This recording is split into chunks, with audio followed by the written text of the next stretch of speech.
ഇന്നത്തെ കാലത്തിൻ്റെ വാപ്പയാണ് ഞാൻ. 3 മക്കളുടെ വാപ്പ. എൻ്റെ മകൾ രാവിലെ തന്നെ എനിക്ക് ഫാദേഴ്സ് ഡേ സന്ദേശമൊക്കെ അയച്ചു. ഡ്രൈവിംഗ് പഠിച്ച അവളോടൊപ്പം ഞാനിരുന്ന് വണ്ടി ഓടിച്ചപ്പോൾ ആ സന്തോഷം രേഖപ്പെടുത്തിയും അവൾ എനിക്ക് സ്നേഹ സന്ദേശം അയക്കുകയുണ്ടായി. പക്ഷേ എൻ്റെ വാപ്പ മരണപ്പെട്ടിട്ട് 14 വർഷത്തോളമായി. എൻ്റെ വാപ്പ 10 മക്കളുടെ വാപ്പയായിരുന്നു. എൻ്റെ വാപ്പ ഞാനായിരുന്ന വാപ്പയായിരുന്നില്ല. ഞാനിന്ന് മക്കളോടൊപ്പം ചിരിക്കുകയും കളിക്കുകയും വർത്തമാനം പറയുകയും ഒക്കെ ചെയ്യുന്ന വാപ്പയായിരുന്നെങ്കിൽ എൻ്റെ വാപ്പ ഒരു പരിധിവരെ ഏതോ സിനിമകളിലൊക്കെ കണ്ടു മറഞ്ഞു പോയ തിലകൻ ഭാവത്തിലുള്ള ഒരു വാപ്പയായിരുന്നു. പക്ഷേ ഈ പറഞ്ഞതുപോലെ അന്നത്തെ കാലത്തെ ഒരുമാതിരി എല്ലാ വാപ്പമാരും കൃത്യമായ അകലമാണ്, വ്യക്തമായ അടുപ്പം എന്ന് സൂക്ഷിച്ചിരുന്ന വാപ്പമാരായിരുന്നു. അവർക്കതിനുള്ള കരുത്തുണ്ടായിരുന്നു, ചങ്കുറപ്പുണ്ടായിരുന്നു. ചുറ്റുപാടുകൾ അങ്ങനെയായിരുന്നു, സംവിധാനങ്ങൾ അങ്ങനെയായിരുന്നു, വാപ്പയെക്കുറിച്ചുള്ള കാഴ്ചപ്പാട് അങ്ങനെയായിരുന്നു, കുടുംബത്തെക്കുറിച്ചുള്ള സങ്കല്പവും ബാക്കിയുള്ളതുമൊക്കെ അങ്ങനെയായിരുന്നു. ഏതായാലും മരണപ്പെട്ടുപോയ എൻ്റെ വാപ്പയ്ക്കും അതുപോലെ മരണപ്പെട്ടുപോയ പിതാക്കന്മാർക്കും വേണ്ടി ആത്മാർത്ഥമായി പ്രാർത്ഥിക്കുന്നു. അവരുടെ പരലോകം പടച്ച തമ്പുരാൻ വിജയിപ്പിക്കട്ടെ. ജീവിച്ചിരിക്കുന്നവർക്ക് ആരോഗ്യവും ആയുസ്സും അവരുടെ കാര്യങ്ങൾ ചെയ്യാനുള്ള പ്രാപ്തിയും അവസാന ശ്വാസം വരെ നൽകട്ടെ എന്നും പ്രാർത്ഥിക്കാം. ഈ വാപ്പയെക്കുറിച്ച് ആലോചിക്കുമ്പോൾ 50-ലെ ഞാനെന്ന വാപ്പയും 50 വയസ്സുണ്ടായിരുന്ന എൻ്റെ വാപ്പയും തമ്മിൽ താരതമ്യം ചെയ്യുമ്പോൾ ഒരുപാട് അന്തരങ്ങളുണ്ട്. നമ്മൾ പലപ്പോഴും പഴയ ചിത്രങ്ങൾ എടുത്ത് നോക്കി പണ്ട് മരിച്ചുപോയ ഒരാളിൻ്റെ രൂപമെടുത്ത് എത്ര വയസ്സിലാണ് അയാൾ മരിച്ചത് എന്ന് ചോദിക്കുമ്പോൾ അത് 44 വയസ്സിലാണ്, 45 വയസ്സിലാണ് എന്ന് പറഞ്ഞ് അവരുടെ ചിത്രത്തിലേക്ക് നോക്കുമ്പോൾ ഇന്ന് 70 വയസ്സിൽ പോലും അങ്ങനെയുള്ള ഒരാളിനെ കാണാൻ കഴിയില്ല. ഒട്ടിയ കവിൾ, പിന്നെ ടാനടിച്ച, കറുപ്പ് വീണ, സവിശേഷമായി പ്രത്യേകമായി ഒന്നും ഒരുങ്ങാത്ത മുഖം, കഷണ്ടി തല, അത് ചിലപ്പോൾ നരച്ചിട്ടുണ്ടാവും കുറച്ചൊക്കെ. പിന്നെ അതുപോലെ തന്നെ പ്രത്യേകിച്ച് അവരുടെ ഗന്ധം എന്ന് പറയുന്നത് അവരുടെ വിയർപ്പിൻ്റെ ഗന്ധമായിരുന്നു. ഇന്നത്തെ വാപ്പാമാരുടെ ഷർട്ടിൻ്റെ മണമോ സുഗന്ധമോ ഒന്നും ഉണ്ടായിരുന്നില്ല. ഇപ്പം നമ്മൾ വിചാരിക്കും, കാലം മാറിയപ്പോൾ ദൈവം ഈ വാപ്പാമാരെ പുതിയ പുതിയ സൗന്ദര്യത്തിൻ്റെ ഭാവങ്ങളിലൂടെ സൃഷ്ടിച്ചു വിട്ടതായിരിക്കും എന്ന് കരുതുന്നെങ്കിൽ നിങ്ങൾക്ക് തെറ്റി. ഇന്ന് ഇന്ത്യയിലെ, കേരളത്തിലെ ഏറ്റവും വലിയ മാർക്കറ്റുകളിലൊന്നാണ് സൗന്ദര്യ വസ്തുക്കളുടെ മാർക്കറ്റ്. സുന്ദരന്മാരെയും സുന്ദരികളെയും സൃഷ്ടിക്കുന്ന മാർക്കറ്റ്. പ്രതിവർഷം 8,000 കോടി മുതൽ 9,000 കോടി രൂപ വരെ വ്യത്യസ്ത തലങ്ങളിലായി ഈ സൗന്ദര്യവർദ്ധക വസ്തുക്കളായും സേവനങ്ങളായും കേരളത്തിൽ ചിലവാക്കി വരുന്നുണ്ട് എന്നതാണ് കണക്കുകൾ സൂചിപ്പിക്കുന്നത്. ഞാൻ ആ കണക്കുകൾ കണ്ടപ്പോൾ ഞെട്ടിപ്പോയി. അപ്പോൾ യഥാർത്ഥത്തിൽ അത് ദൈവസൃഷ്ടിയിൽ നൂതനത്വം വന്നതോ ദൈവം എന്തെങ്കിലും പുതിയ സാങ്കേതിക വിദ്യ പഠിപ്പിച്ച് ഇപ്പോഴത്തെ കാലത്തെ പിതാക്കന്മാരെയും മാതാവിനെയും മോളെയും മോനെയും ഒന്നും ഇറക്കിയതൊന്നുമല്ല. അത് ഈ കച്ചവടത്തിൻ്റെ, ഈ സാധ്യതകളുടെ, ഈ സൗന്ദര്യ ക്രമീകരണത്തിൻ്റെ ഒക്കെ ഒരു പ്രധാനപ്പെട്ട കാര്യമാണ്. നമ്മൾ പുറത്തേക്ക് ഇറങ്ങുമ്പോൾ സൺസ്ക്രീൻ ഉപയോഗിക്കണം എന്ന് മോള് പറയും, വാപ്പി രാത്രി ഈ ക്രീം ഉപയോഗിക്കണമെന്ന് പറയും. ചിലപ്പോൾ അവർ വന്ന് പുരട്ടിത്തരും. പക്ഷെ നമ്മുടെ വാപ്പയോട്, നമ്മുടെ അച്ഛനോട് നമുക്കങ്ങനെ പറയാൻ കഴിയുമായിരുന്നു.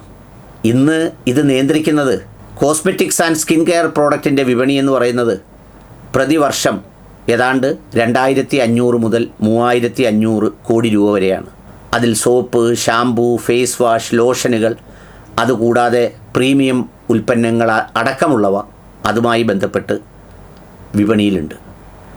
നൈക്ക, പർപ്പിൾ തുടങ്ങിയ ഗ്ലോബൽ പ്ലാറ്റ്ഫോമുകൾ വഴിയും മാളുകൾ വഴിയുമൊക്കെ ഇത് വിറ്റഴിക്കപ്പെടുന്നുണ്ട്. ബ്യൂട്ടി പാർലർ ക്ലിനിക്കുകൾ, സൗന്ദര്യ ചികിത്സകൾ എന്നിവയ്ക്ക് കേരളത്തിൽ ഇന്ന് പ്രതിവർഷം ഏകദേശം 1,500 മുതൽ 2,500 കോടി രൂപ ചിലവാക്കപ്പെടുന്നു എന്നാണ് കണക്കാക്കപ്പെടുന്നത്. പണ്ട് കല്യാണത്തിന് ഞായറാഴ്ചയാണെങ്കിൽ വെള്ളിയാഴ്ച വൈകിട്ടായിരുന്നു പുയ്യാപ്പിള ഒരുങ്ങിയിരുന്നത്. നമ്മുടെ ഇവിടെ ഉള്ള ഏതെങ്കിലും ഒരു ബാർബർ ഷാപ്പിൽ പോയി കൃത്യമായി മീശയൊക്കെ ഒന്ന് റെഡിയാക്കി ഒന്ന് മുടിയൊക്കെ വെട്ടി, അതുകൊണ്ട് കല്യാണത്തിൻ്റെ അന്ന് ചെക്കനെ കാണുമ്പോൾ നമ്മളിൽ ആരാണ്ട് നിർബന്ധിച്ച് കൊണ്ടുപോയി മുടി വെട്ടി ഇരുത്തിയിരിക്കുന്നത് പോലെ ഇരിക്കും പഴയ കാലത്തെ ചിത്രത്തിൽ. ഇന്നെങ്ങനെയാണെന്നറിയുമോ? മുഴുവൻ ദീക്ഷയൊക്കെ വളർത്തി കംപ്ലീറ്റ് വളരെ റോ ആയ നിലയിൽ നടന്നിട്ട് അന്നത്തെ ദിവസം അർദ്ധരാത്രി 1 മണിക്കോ 2 മണിക്കോ ഒക്കെ എൻ്റെ നാട്ടിൽ നിന്നും, കരുനാഗപ്പള്ളിയിൽ നിന്ന് ഏതാണ്ട് 10, 200, 150 കിലോമീറ്റർ അപ്പുറമുള്ള എറണാകുളത്തോ തൃശ്ശൂരോ ഒക്കെ പോയി റെഡിയായാണ് പുതിയാപ്പിള രാവിലെ എത്തുന്നത്. മുടി വെട്ടിയിട്ട് വരുന്ന പുതിയാപ്പിളയെ കാത്ത് നിൽക്കുകയാണ് പലപ്പോഴും കല്യാണ വീട്ടിൽ ബന്ധുക്കളൊക്കെ. എന്തിനാ? പെണ്ണ് കെട്ടാൻ പോകാനായിട്ട്. ആ സ്ഥാനത്ത് നിന്ന് കേരളത്തിൽ ബ്യൂട്ടി പാർലറുകൾ, സ്പാകൾ, അത്യന്താധുനിക എസ്തെറ്റിക് ക്ലിനിക്കുകൾ എന്നിവ ധാരാളമായുണ്ട്. ഓരോ വർഷവും ഇത് 20% വീതം വളർന്നുകൊണ്ടിരിക്കുകയാണ്.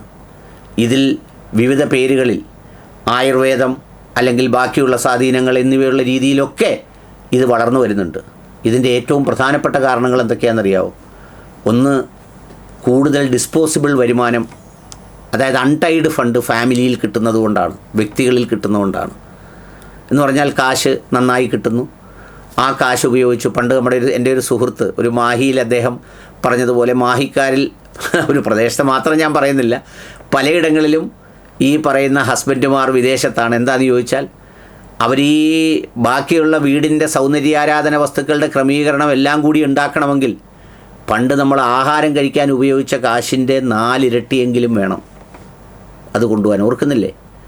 ചെറിയ പിരിയൻ മുളകും പപ്പടവും മല്ലിയും 50 പൈസയുടെ വ്യത്യാസത്തിൽ എവിടെ കുറച്ച് കിട്ടുമെന്ന് അന്വേഷിച്ച് നടക്കുന്ന ഒരു വാപ്പയിൽ നിന്ന് ഇന്ന് ഫേസ് വാഷും ക്രീമും 900 ഉള്ളോ, ഓ അത് ചെറിയ തുകയല്ലേ എന്ന് പറഞ്ഞ് വാങ്ങുന്ന ഇന്നത്തെ വാപ്പയിലേക്കുള്ള ആ സഞ്ചാരത്തിൻ്റെ അകലം കൂടി ഈ പിതൃദിനത്തിൽ ഓർക്കേണ്ടതാണ്. അൺടൈഡ് ഫണ്ട് അഥവാ ഡിസ്പോസിബിൾ വരുമാനം. രണ്ടാമത്തത് സോഷ്യൽ മീഡിയ ഇൻഫ്ലുവൻസ്. അതൊരു പ്രധാന ഘടകമാണ്. അതിലൂടെ നമ്മൾ പലരെയും കാണുമ്പോൾ അവരുടെ മുഖം ചുമന്നിരിക്കുന്നു, അവരുടെ ദീക്ഷ അങ്ങനെ ഇരിക്കുന്നു, മുടി ഇങ്ങനെ ഇരിക്കുന്നു, പിന്നെ ഇത് വെച്ച് പരിചയപ്പെടുത്തുന്നു, പിന്നെ വസ്തുക്കൾ ഇൻട്രൊഡ്യൂസ് ചെയ്യുന്നു. ഇതൊരു പ്രധാന കാര്യം. മൂന്നാമത്തത് കൊമേഴ്സ് പ്ലാറ്റ്ഫോമുകൾ. അതായത് കൊമേഴ്സ് പ്ലാറ്റ്ഫോമുകൾ നിലവിൽ വന്നതോടുകൂടി ഇപ്പോൾ ഭർത്താവിൻ്റെ സഹായം പോലും ഭാര്യയ്ക്കോ ഒന്നും ആവശ്യമില്ല, ഭാര്യയുടെ സഹായം ഭർത്താവിനും ആവശ്യമില്ല. അവരൊരുമിച്ചങ്ങ് അയക്കുകയാണ്. ആകെ ഇതിൽ പെട്ടുകിടക്കുന്നത് കുറച്ച് കാലഹരണപ്പെട്ട പിതാക്കന്മാരാണ്.